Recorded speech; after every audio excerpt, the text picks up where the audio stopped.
I shouldn't have to do this. I'm sure there's a way that I never have to do this again. I should never have to open up a spreadsheet to understand my money.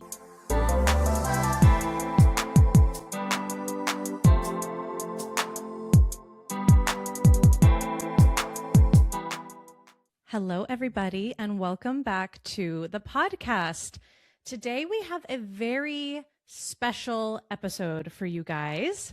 My name is Gina Knox, if you are listening on Dielle Charon's podcast, and I am a financial coach for small business owners. I help my clients pay off debt, increase profit, and pay themselves more. And I have Dielle Charon with us, and we're going to make a little announcement. But before we do that, Dielle, introduce yourself. Hi, everyone. Oh, this is so exciting. I feel like we should be filming this moment. I mean, we are with the recording, but hi, everyone. My name is Dielle Charon. I'm a sales coach. I help you make more sales. So Gina will help you manage the money. I help you make the money. And we're here for a really, really big announcement, which is that Dielle and I, you may have heard, by the way, like if you listen to the podcast, either Dielle's podcast or mine, you've probably seen one of our names because we've done lots of podcasts together. You should go listen to those because they're all so, so good. But Dielle and I have been collaborators. We've been clients of each other for years, and we are here to announce that we are going to be opening a joint venture together. We're going to be working on a tech startup together, and I am so thrilled. And so what we want to do in this episode is talk about it. We want to talk about our rationale. We want to talk about the journey, and especially like documenting the journey in real time. So let's dive in. First, let's talk about what it is that you do with your clients. And I'll talk a little bit about what I do with my clients. And then I want to talk about the app. Why are we doing this? Actually, before we go into what we do with our clients, can you share with me a bit of your professional background, especially for my listeners who may not know you? Sure. Yes. So my clients are about to roll their eyes. They're like, oh, I know so much about Dielle's professional background. So I used to be a social worker. I have my MSW from UNC Chapel Hill. It's a top social work program. And I thought I was going to be a social worker forever. I have worked in all sorts of places. I've worked in the prison system. I worked in nonprofit. My job that I had before I quit my job to become an online coach was I worked at Duke University, and I worked as a social worker for some of the students there. I had a very specific population that I was serving, and I was running service programs, and I was all about helping people. And I realized that it's really hard to help people in corporate America and nonprofit where there's so much red tape. But in entrepreneurship, you can help people exactly how you imagine. And I know, Gina, a lot of your clients can also experience that too, thinking about people who have all sorts of ideas. I know you work with people who are beyond just coaches. And so, yeah, that's a little bit of my professional background. And also, we're going to be talking a lot about money today. I've always struggled with money. I had a single mom, and I did not come from wealth at all. It's kind of like Gina and I are complete opposites in that fact. We were on welfare a lot of my childhood. I actually wrote a post about it a few weeks ago on how I've really every financially traumatizing thing someone can go through, I've been through. We were housing insecure as a kid for 7-8 years. My mom didn't have a house, so we couch served and we stayed with people. And I also couldn't afford college, so I went into a ton of student loan debt. Just you name it, we've gone through it. And so starting a business and being an entrepreneur has really healed so many things about me. And I've had to rework my relationship to money over and over and over again. And then to that point, I got really fixated on making money, making a lot of money. So I've brought in over $5 million in my business. To go from that to this, I've brought in over $5 million in my business, and it's changed my life. And so to this day too, I'm still working on my relationship to money, which I think is why we're starting this app, because I realize there's gaps within the financial tool system that are really helping entrepreneurs manage their money and their cash flow. And actually, can we create a money tool that can support entrepreneurs' wealth goals? Absolutely. You guys should definitely go check out that post. It is so you see another set. There's even baby photos of Dielle, baby Dielle at Duke, baby Dielle when you were a child. It's such a good. We'll link it below. Well, to this point, Gina, why don't you tell your background with money and your professional background? So I'll start with professional and then I'll go money. I went to art school. I went to art school for interaction design, which is more colloquially understood as UX design or product design. And I was going to be similar to you. You were going to be a social worker. I was going to be interaction designer. And I got an internship at Nokia as a user researcher, which is a subset of design, because the design process is very much like identify a problem, understand the problem, come up with solutions, prototype them, test them, iterate, and then ship it out into the world. So my job was the testing part and the understanding part at the beginning. And I fell in love with user research. And I remember my manager at the time was like, Gina, you know, especially I was an intern, what do you want your career to be in? And I just said, I want to work in fintech. I don't know where even that came from. It just like came out of my mouth. I remember where I was sitting when I said that. I want to work in fintech. And I think it's just because money is such an emotional topic. And I really believe that design has the ability to really help people in a way that's meaningful in their lives, not just like, oh, another habit tracker, right? Like it felt like a very meaty subject. And after that conversation, I was like, well, if I want to work in fintech, I have to try and work in fintech. So I started identifying some companies. And right around that time, I had to do my taxes for the very first time as an adult. And I think everyone can remember that, like, oh shit, like, what are like, I didn't even know what are taxes, what are the it felt like a black box of, I don't know what any of this is. And it feels really high stakes. Like the IRS, I'm going to go to jail if I get it wrong. And my dad was just like, use TurboTax. So I went through and I used TurboTax, and I could feel the calm in my body being walked through step by step. And the way it's like, are you married or single? And then it's just yes or no questions. And you go through, and then at the end, your taxes pop out. And I felt like that is incredible design, because it took me from an emotionally heightened state in a high stake situation to secure, calm, and confident by the end. And so I looked up who makes TurboTax. I want to work for them. And it turns out it was Intuit. And it also turns out that they were going to be at the career fair that my school put on. So, but it was like a day that I was working. So I went during my lunch break. I ran to the school. I beelined for the table at Intuit. All the other students were like lined up to talk to the recruiters at Google and Adobe and all these bigger, fancier companies. No one was at the Intuit table. I beelined for it, and I was like, hi, my name is Gina Knox and I want to work for you. And they were like, whoa, you even know who we are? And I was just so passionate. I was like, money is the number 2 cause for divorce in America, and you guys made me feel safe, and I want to work for a company like you. And they were like, we don't even really have a job, but I'll try and figure it out. I finessed my way into that company. But eventually, you know, I got introduced to someone who introduced me to someone else, who introduced me to someone else. And I got a job on a team called Innovation Practices, which was design research, design strategy. And it was so cool. And for 5 years, my job was to interview small business owners about their money and then figure out what their problems were, and then work with the design and engineering teams to create solutions. And it was like, I would say it was the best job ever. But somewhere around year 3, I just had this like, something like, there's more for me. I remember what it was. A manager was sitting me down for my one-on-one, and she was like, so what are your personal development goals? Because, you know, you'll be doing this for another 30, 40 years. And I went, I was like, maybe you, not me. I don't know about that.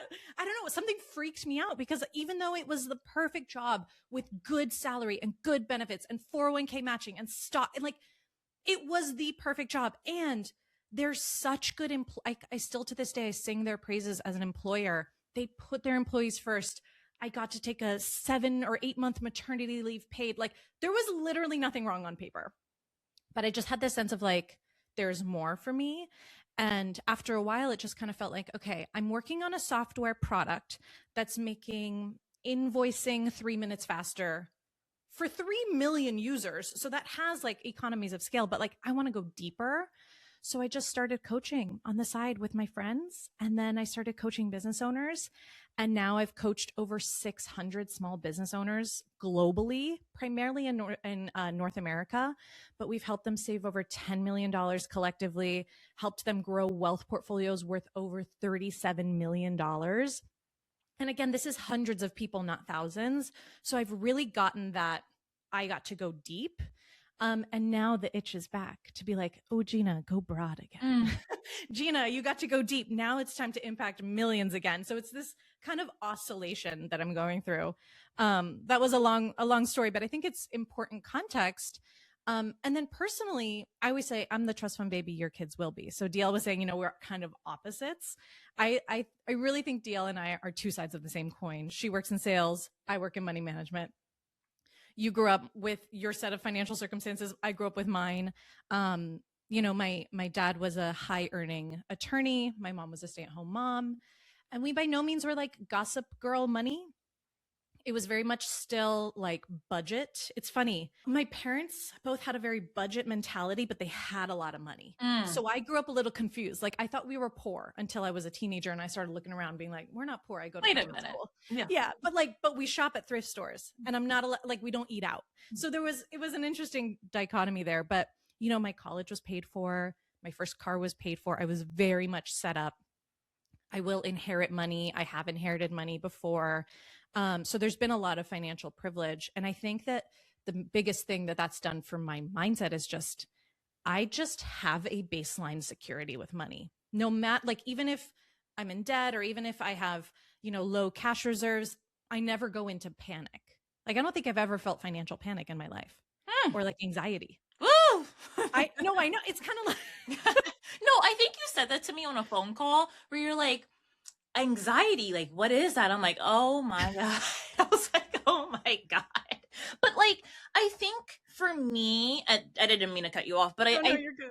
I think for me, and a lot of people will say this about you, you provide so much possibility where I'm like, there is another way to think, feel, and behave around money, Dielle. Like there is another way. Also with you too, I just want to say too, for my audience, to this point on like what you were saying with your family, you would also never know. You wear expensive things with buttons really in interesting places, Schiaparelli hoops and pockets and all sorts of things. But you're extremely approachable, right? And I think too, like if the story around like rich people are blank, you definitely were not that. I remember at Emancipation, you hang out with our friend Janae, right? And so, and you guys are two peas in a pod.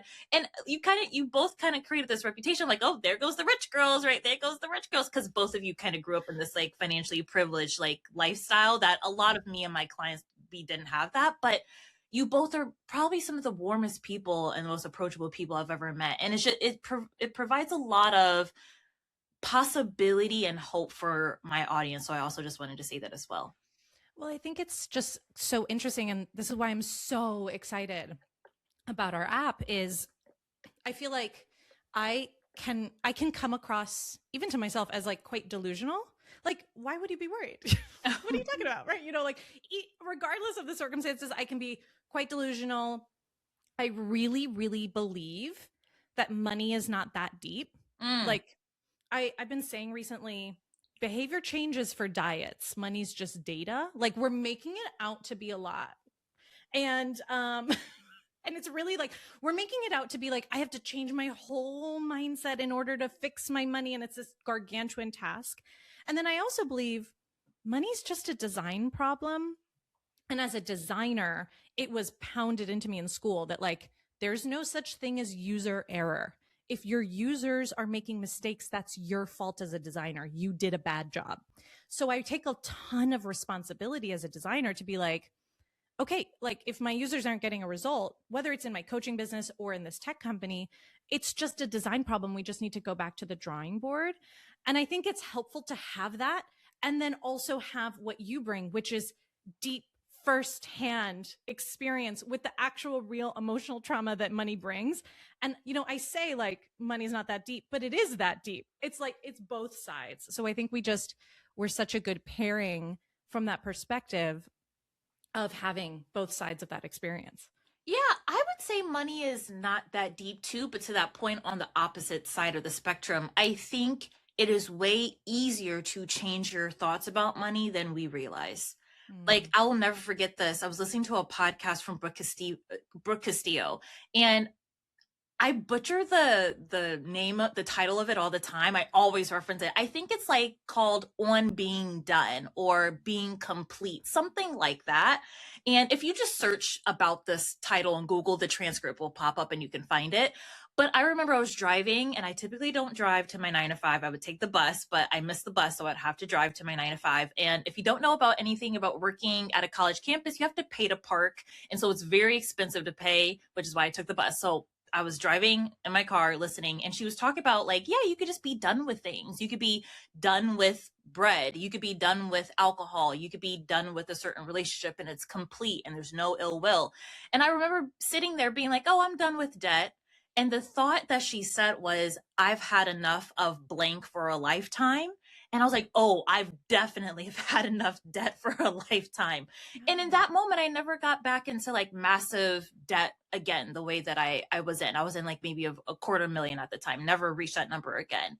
And so there is those things where you can just change a money thought, a money belief very simply. You could decide that your bank balance will never go below X again. You can decide that, oh, I'm going to be financially safe with money again.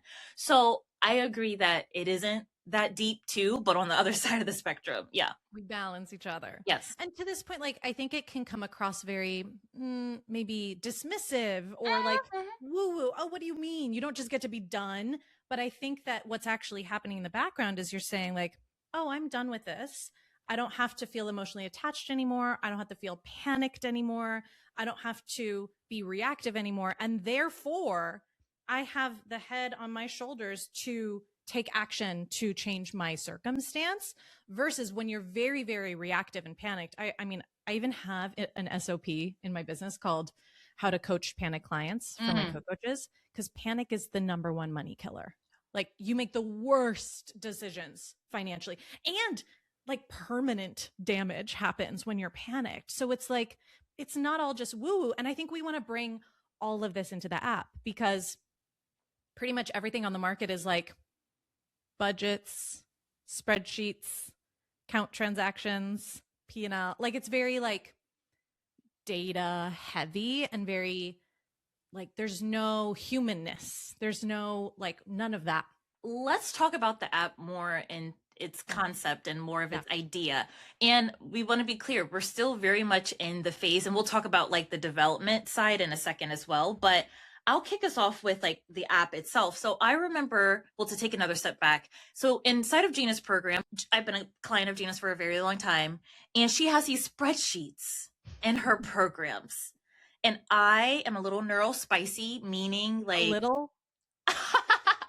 Well, you too, just on the different side. Yeah, I feel like every entrepreneur is a little neurospicy. We're a little weird. Yeah, a little weird. And you have to be to have these big dreams and all these big visions. So for me, anything with a row spins me out. My brain has a hard time processing things with rows. I'm such a qualitative person. Like, anything with rows with things filled in them, my brain checks out. But Gina has created these really innovative spreadsheets that makes it relatively simple for people to like upload their expenses, categorize them. And she has all these formulas already put in them that calculates your profit and loss. It's actually very smart and innovative, going back to your innovative design thinking. And I will never forget, I don't know how I ended up in my guest room, but I was in my guest room. I think sometimes my dog likes to sleep in there. So maybe I was like cuddling with her and I fell asleep. And my husband just like let me be. But I was in my guest room, and why that's important is there was a lot of light in that room. And so like the sunlight like woke me up, and I was all groggy. It was like, oh, blah, right? Like I had this, like, I already woke up with a little bit of an attitude. You know, when like the sun is like so bright, it's bothering you. So I woke up with a little bit of an attitude. Yeah, I'm like, oh God, another day, right? Like it was more of that energy. And I woke up and I was just like, oh, I need to do my spreadsheets. And this was when AI was really like going full steam ahead. And I was just like, why do I have to do this? Why do I have to fill out a spreadsheet to understand my money more? I'm like, they're complicated, they're hard, even as clean, as simple as Gina's. Like, I shouldn't have to do this. I think it was also in the era of AI. This was a year and a half ago at this point, where they're like, anything's possible. AI is going to fold your laundry in one day. AI is going to cook your food one day. Like, that was the language. I was like, I'm sure there's a way that I never have to do this again. I should never have to open up a spreadsheet to understand my money. And I think that was like, that was on a Sunday. And then I think on that Monday or Tuesday, I called you and I was like, I have this idea and you would be the perfect person for it with your background. Like, will you entertain this? And she was like, you said, I would love to entertain this. And I then kind of broke my mind open. I said, obviously, what if it could categorize your expenses without you having to comb through it item by item, line by line? And then what if it could give you themes and insights for you? A lot of the work that Gina does, and correct me if I'm wrong, is you have to do the spreadsheet. So that's step one. And a lot of people struggle with just that, right? So you have to understand your numbers as a step one. And then as a step two, you then have to make decisions going back to data. You then have to make decisions based off of those numbers. And I said, there should be a tool that can help me do both. And when we think about the market, when we think about YNAB, or which stands for you need a budget, that's probably the oldest budgeting tool.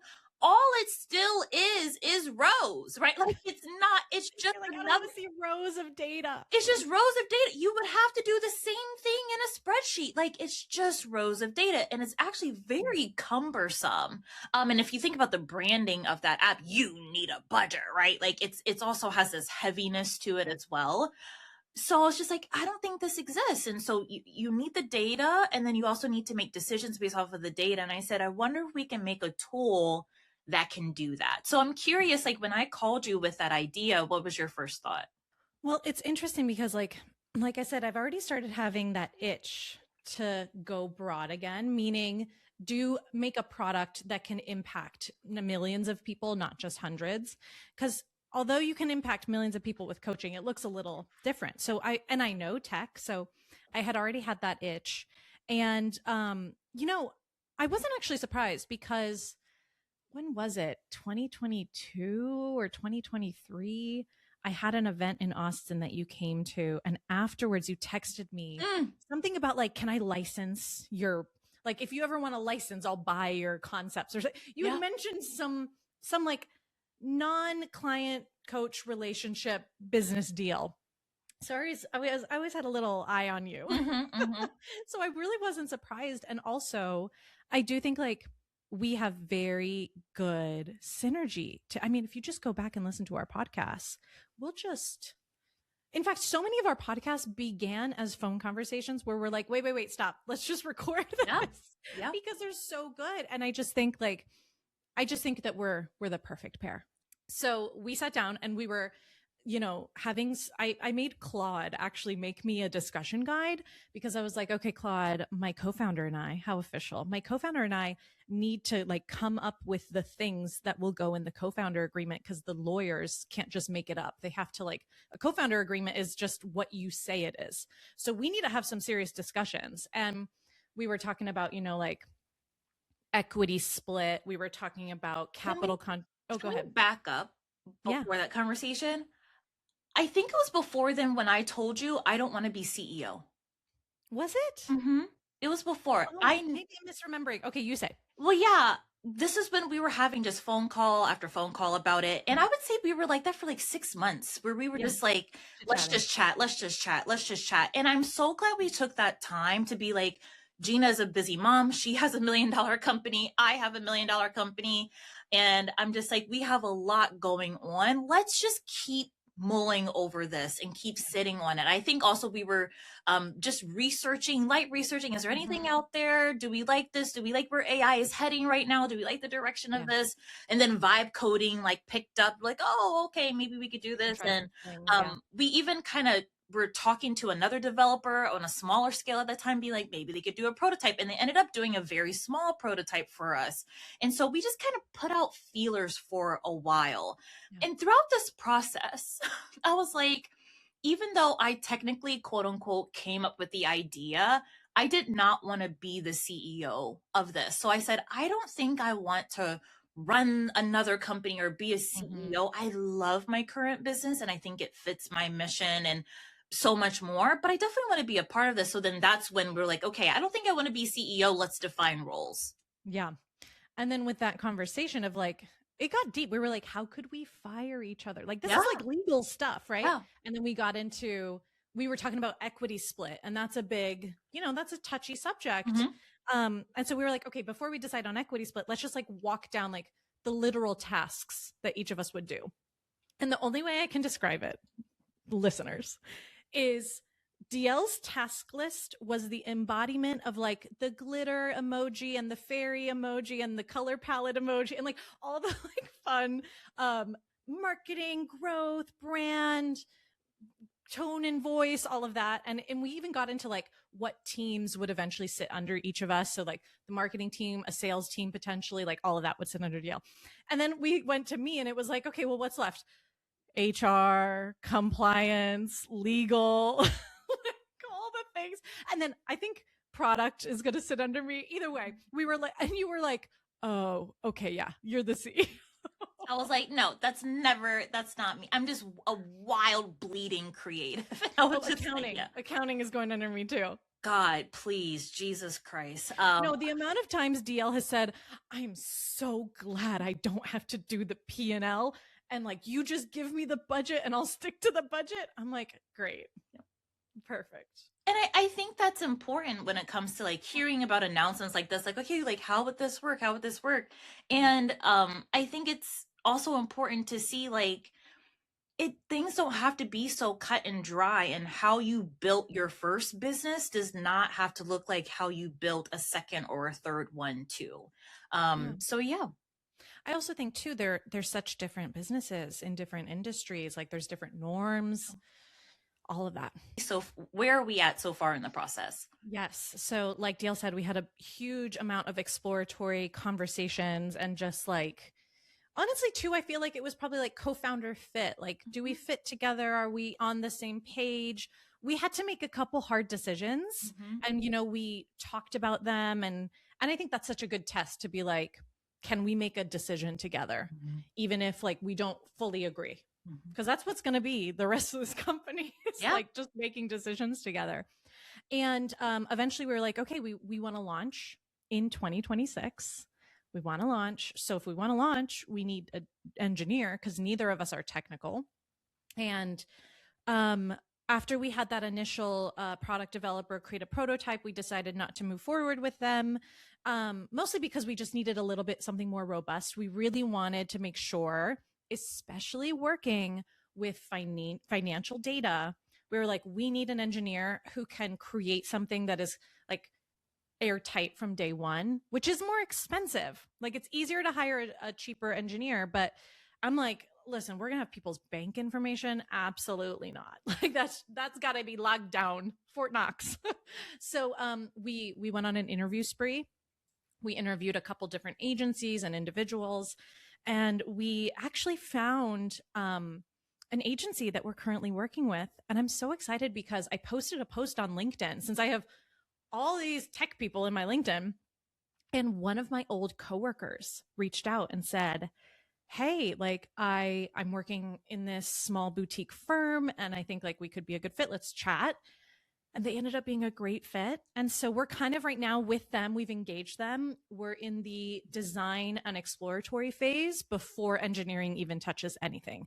Because really, like, we don't need engineering to touch anything until we have a final spec list, a final, like, what are the screens gonna be and all of that. So yeah, we're gonna be meeting in New York for a weekend of user testing and workshopping, which I'm really excited about. And then we go into our engineering phase so that we can launch this thing. I'm curious though, Dielle, like I'm very familiar with this process because I did it for 7 years. I'm curious for you, how has it like felt? What have you learned? Like, what has it been like for you as someone who hasn't worked in tech before? Very different. Very, very different in a fun way. I think for me, I've been so people oriented my whole career. So to build I'm like twitching my eye a little bit, to build an app, I'm like, okay, like it's a different like part of using my brain. I think the team has been fantastic though, like so smart. What I've appreciated with them is they're people too. And so when you think about an engineering team, I think you think of like dudes who like code all day, but I think specifically for our team, they've talked to us a lot.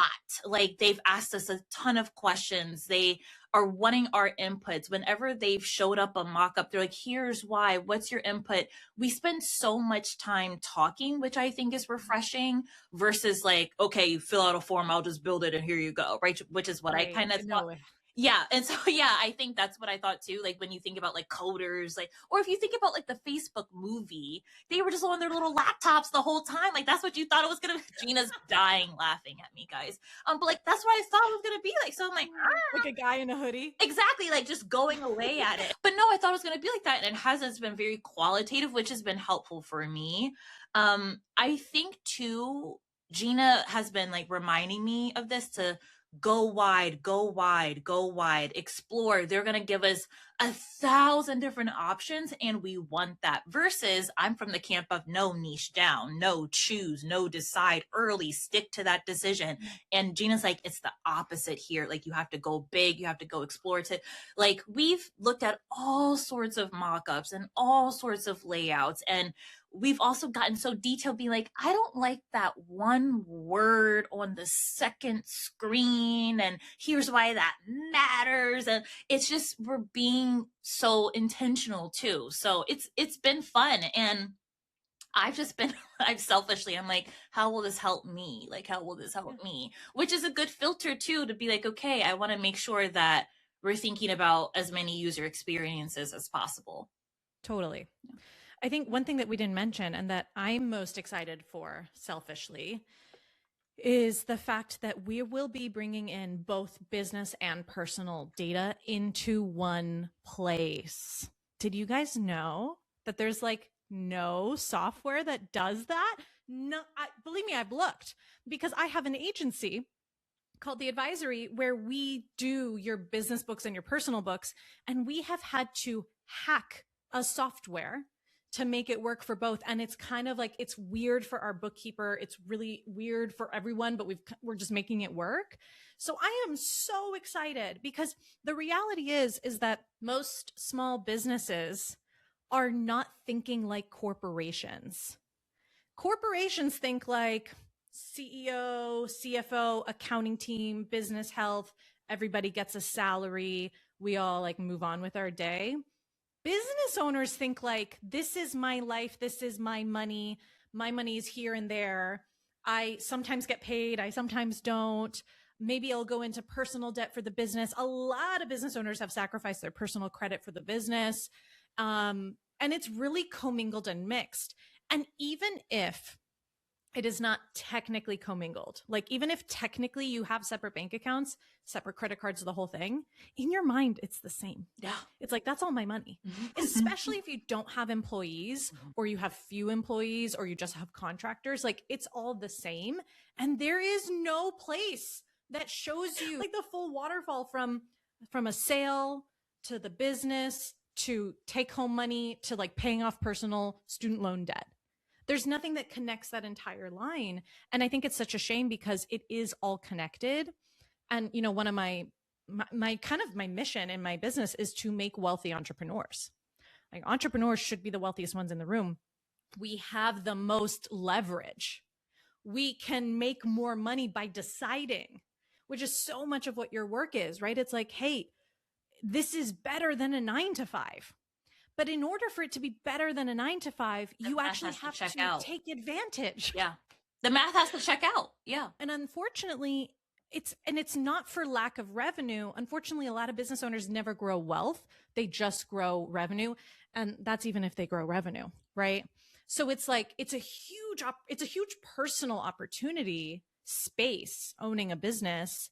And yet there's just there's a lot of small things that are just missing in the money side. Let's like drill down. What are like the 3 main things we want this app to do for people? Do you mean like overarching goal, or do you mean like screens? Goals. Okay. And I'm curious to hear your thoughts. Go We've been saying that a lot lately, you guys. On our calls, we're always like, I'm curious to hear your thoughts. We're so diplomatic with each other. Overarching goal, in my opinion, is to increase the quality of your spending. Spending is the thing. It's like the action that is tied to every single one of your money goals: debt payoff, sales growth, savings growth, all of it. But increasing the quality of your spending does not mean decreasing spending. That is not our goal. Our goal on the business side is to help you get a bigger ROI, return on investment. So for every dollar you spend, you should make more dollars. Ideally 5 or more, right? I love that standard for myself. If I spend $1, I need to make 5. And if I were, then I would be able to pay myself, pay off my business debt, pay my taxes. Like I would be able to cover everything.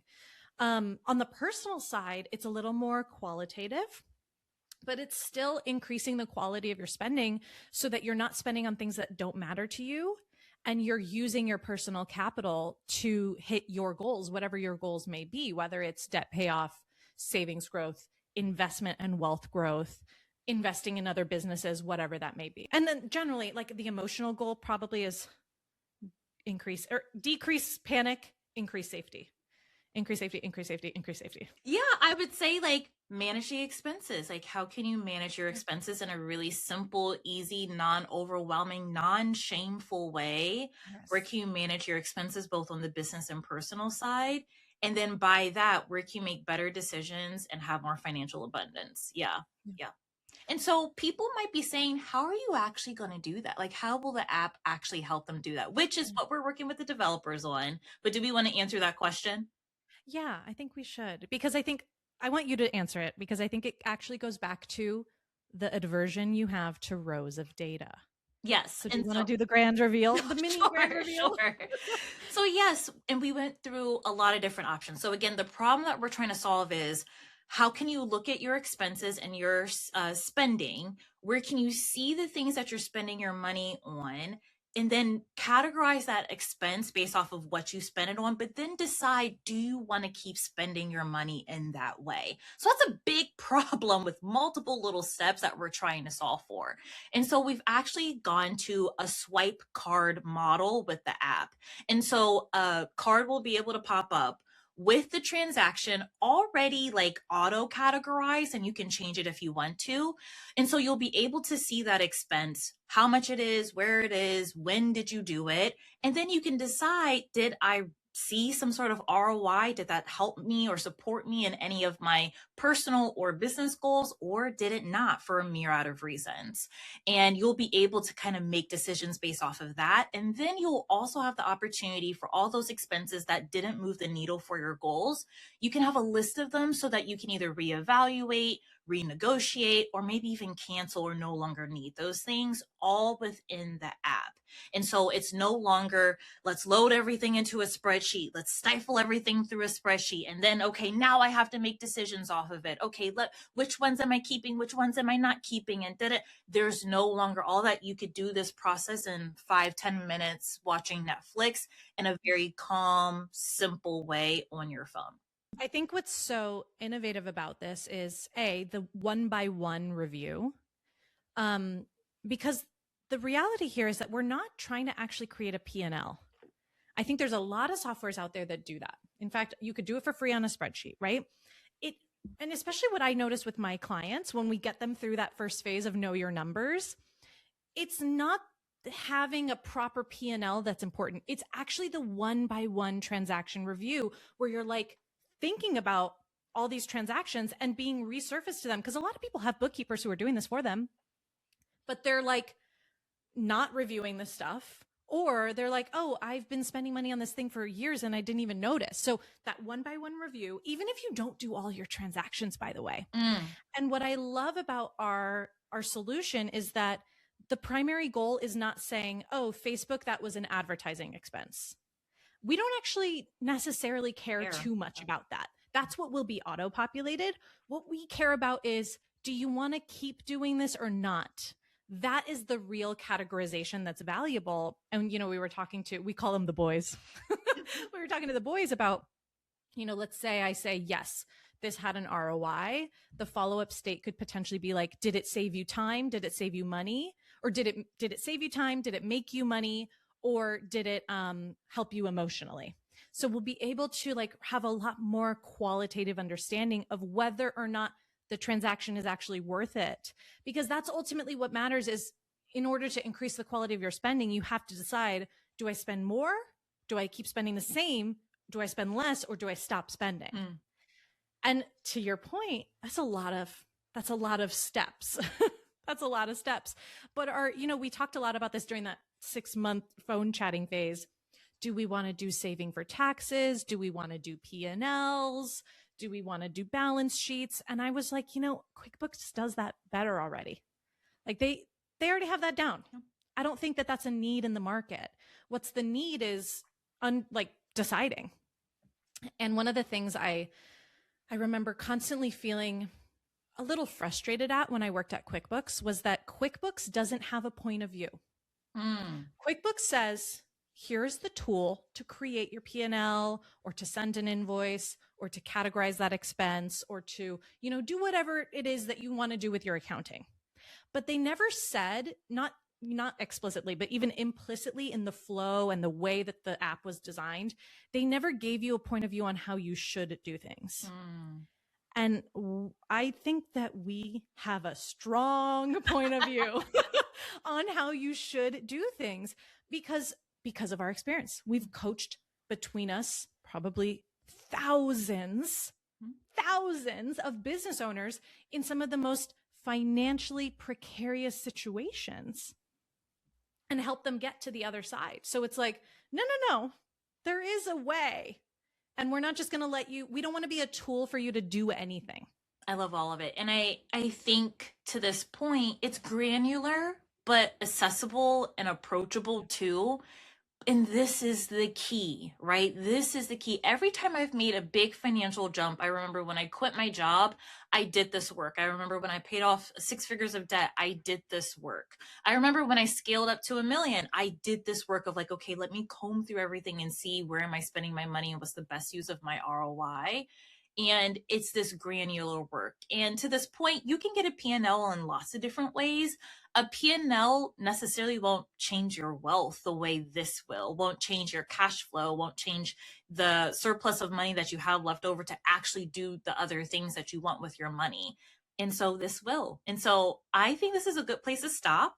Yeah. And we have so many other podcast episodes coming for this month. So make sure to listen to both of our podcasts. And then I did want to talk about a very exciting opportunity where if you like these conversations, we're going to be doing a kickoff. So I have 2 super exciting announcements to make as we're starting this app. So actually 3. So I'll actually say this. We currently are working on a name. So right now we're calling the app the Small Business Money app. So you could go to smallbusinessmoneyapp.com to get on the wait list, see any information that we have. It's just going to be a short, simple page. So you can go to that to get all the updates and make sure you're just kept up to date on all the things that we're working on. So number 1, make sure to go to that. And if you have any names, feel free to send us a message. We'll put it on our short list. We love some, especially if you have like a weird made up one that we can trademark. Yes, we've had ideas, but the trademark process has been so cumbersome. So yeah, if you have any kooky, quirky, Uber, Amazon, Airbnb, those type of names, please send them our way. So that's number 1, is get on our wait list. And then number 2, we are going to be doing, to kick off this app on June 1st, we are going to be doing a Coach-a-thon. What a Coach-a-thon is Gina and I for 8 hours? At least 8 hours. Okay. So 8+. For 8 hours, we will be doing millionaire money coaching, where I'll be talking about it from a sales perspective. Gina will be talking about it from a money perspective, but we will, on that call, you can call in and we will give you direct hotline support on what your biggest block is with your sales and your money on going to your next income level, from 2 seasoned millionaires for free, for absolutely free. So you can get all that information on our website at the smallbusinessmoneyapp.com. And then directly after that, we are going to be opening up our Kickstarter, where we will have 6 curated experiences for you to invest in and support us with this app. And so we're going to be doing a Kickstarter, and we'll talk about that more in the episodes, where we are going to have an opportunity as low as $149 for you to get a bundle of different things for the app. all the way up to a luxury retreat where you can meet with us in San Francisco and we will coach you in person. So there'll be lots of different ways for you to support us with the app and be one of our early adapters to the software as well. And plus get some really fun goodies and opportunities to continue to be supported by us. Yay. I just want to make a note. It's small business money app, not the small business money app. Excuse me. You see, listen, you guys, we've been on the name game for months. You have no idea. No idea. We will link it in the show notes. Amazing. Yes. Smallbusinessmoneyapp.com. Amazing. We will see you in the next episode. Thank you so much for tuning in. Take it easy, everyone. Bye.